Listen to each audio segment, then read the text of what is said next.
అక్రమ మైనింగ్ పై సిఐడి విచారణకు ఆదేశిస్తున్నట్టు అసెంబ్లీలో ప్రకటించారు సీఎం రేవంత్ రెడ్డి. రాఘవ కన్స్ట్రక్షన్స్ సహా అన్నింటిపై విచారణ జరుపుతామన్నారు. జూన్ 2 నుంచి ఇప్పటి వరకు ఇచ్చిన మైనింగ్ లీజులపై విచారణ చేయించి వచ్చే అసెంబ్లీలో నివేదికలు పెడతామన్నారు. గతంలో అక్రమ మైనింగ్ కు హరీష్, కేటీఆర్ నాయకత్వం వహించారన్నారు.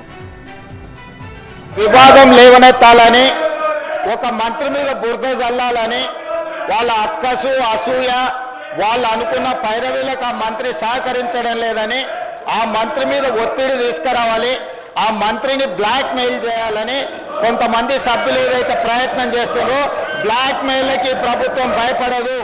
మేము నోటీస్ ఇచ్చి మేము రాష్ట్ర ప్రభుత్వానికి రావాల్సిన ఆదాయాన్ని రాబట్టుకొని మిగతా అనుమతులకు సంబంధించి ఇతర అధికారులకు ఫిర్యాదు చేసిందే ఈ ప్రభుత్వము, మా అధికారులు. కాబట్టి వీళ్ళు కొత్తగా ఇందులో కనిపెట్టి కానీ నిజంగానే మా మంత్రులకు ఇందులో పాత్ర ఉంటే ఈ నోటీస్ ఇవ్వడం కానీ, ఈ నోటీస్ మీద పన్నులు వసూలు చేయడం కానీ ప్రభుత్వం చేస్తుంది. అధ్యక్ష, ఈరోజు వాళ్ళు ఏదైతే ఆరోపణ చేస్తుందో, ఏదైతే ఈరోజు రాఘవ కన్స్ట్రక్షన్ సంబంధించినో వీటన్నిటి మీద రాష్ట్ర ప్రభుత్వం తరఫున సిబిసిఐడి విచారణకు నేను ఆదేశిస్తున్న. అధ్యక్ష, అందరి నిగ్గు తేలుస్తా. కొల్లగొట్టింది మీరు, 35% ఆదాయాన్ని పెంచిన అధ్యక్ష. ఇసుక మాఫియా నడిపింది వీళ్ళు, దోపిడీకి పాల్పడ్డది వీళ్ళు.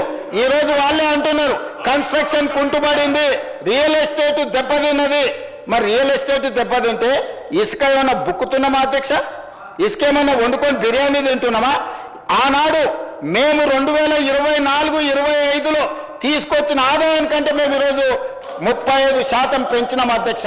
జూన్ 2, 2014 నుంచి ఈ రోజు వరకు ఇచ్చిన మైనింగ్ లీజుల మీద జరిగిన అక్రమాల మీద ప్రధానంగా ఇప్పుడు ఏవైతే సంస్థల గురించి, ఏదైతే అక్రమ మైనింగ్ల గురించి ఏదైతే నేను ప్రస్తావించనో దీనికి సంబంధించి పూర్తి స్థాయిలో మన సిబిసిఐడి విచారణ చేసి ఇదే సభ వచ్చే సమావేశాలలో నివేదిక మొత్తం ఈ సభలో ప్రవేశపెడతాం అధ్యక్ష.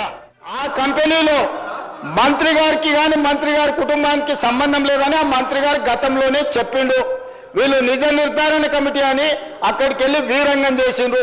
అప్పుడే ఆ మంత్రి గారు స్పష్టంగా నాకు నా కుటుంబానికి సంబంధం లేదు అని చెప్పిండు.